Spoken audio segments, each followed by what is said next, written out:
So I'm going to give you some tips on removing the front right door, 2015 Chrysler 200. It's kind of a pain in the neck. I'd recommend a helper, but I'll show you like the tricky parts as far as especially the electrical connector that mounts to the body.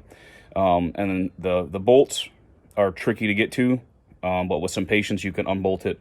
I'm not going to go through all of that in specifics, but I'll show you what you should be doing.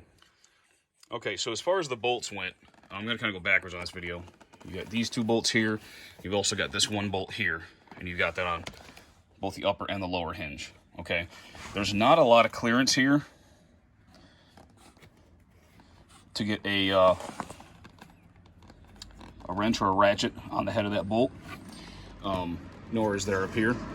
So basically, as far as the bolts go, I recommend using a combination of this bolt and these two bolts in order to shift it in and out to give you the room you need to loosen those, remove them, and put them back in. That's the trickiest part of the project, and that was not a lot of fun. So now we'll go on to this electrical connector. So you can see I've already got this disconnected. I'm about to reconnect it because I'm done. This is the quote new door I'm putting in. So the way this works is this goes in the body just like this, okay? In order to pull this out, you've got two press clips on the top of this connector that secure it into that hole in the metal frame in there of the body, down there. And so you've got two on the top, two on the bottom, okay? And so what happens now, that plug on the left side will get pushed into this connector, and then you'll squeeze this gray latch down to lock it in, okay? When you disconnect it, you're going to have to press down this here where my thumb is in order to allow this gray latch to release.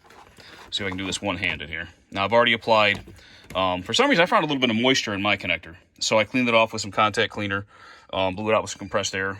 And so now I've applied a little bit of dielectric grease to that plug to help keep moisture out in the future. And this has never been a part on this car before, so I'm not really sure where the moisture is coming from. Normally, I'd say look for a sunroof or some other leak. I haven't seen the leak, so I'm going to line those up, squeeze them in, okay? And then you're going to pull this latch and lock the latch in. Okay, so that's what it ends up looking like in place, okay?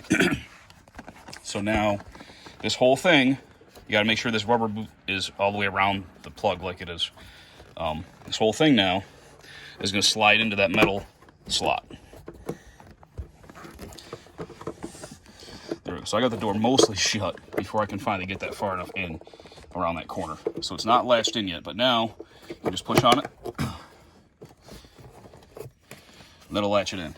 So that's how the entire door, the electrical plug, is connected. So then the reverse would be, you can either squeeze down on these areas with a screwdriver, like pry this out just a little and get those clips, or what I've done in the past is I'll pry this boot off and pull it back so I can see those clips on the top and bottom. And once those clips are released, you'll have that whole plug in your hand, just like I did a moment ago. This bolt here is a Torx that came out. That's that extra arm that helps the door open in a more controlled fashion. So that's just a few tips to show you how that door will come off. It is pretty heavy, but the trickiest part ends up being we're trying to mount the door back on, and you've got to maneuver these bolts correctly.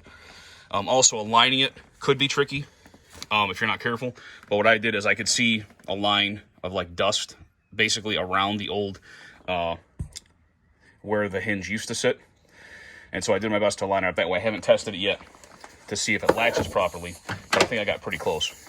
One of the ways that I use to help support the door is I had some bags of salt here, and I happen to have this container, and that kind of got me close enough as far as holding up off the ground without a helper that I could get those bolts in. Again, it was tricky. I do recommend a helper, but if you're patient and you're good with your hands, you can get this done yourself. Okay, so just trying to guesstimate the alignment on those hinges that did not work. So what I'm going to do is I'm going to loosen the bolts on the body side of the hinges, and then I'll shut the door, and then I'll know that it's aligned, or at least very close to being aligned. And then what I'm going to try and do is I'm going to try and reach those bolts from inside the fender and tighten them that way, because I think I can get some plastic shrouds out of the fender and reach those bolts from the other side. Okay, so this is the wheel well. You start with taking out 3 clips like this, okay? And I believe those were here, here, and here. Then you have 2 bolts that are 8mm heads right there. That will allow you to take that plastic shroud, pull it that way to release from here, because it's clipped, it's like hooked on here. Hooks around the inside. Push that to the side.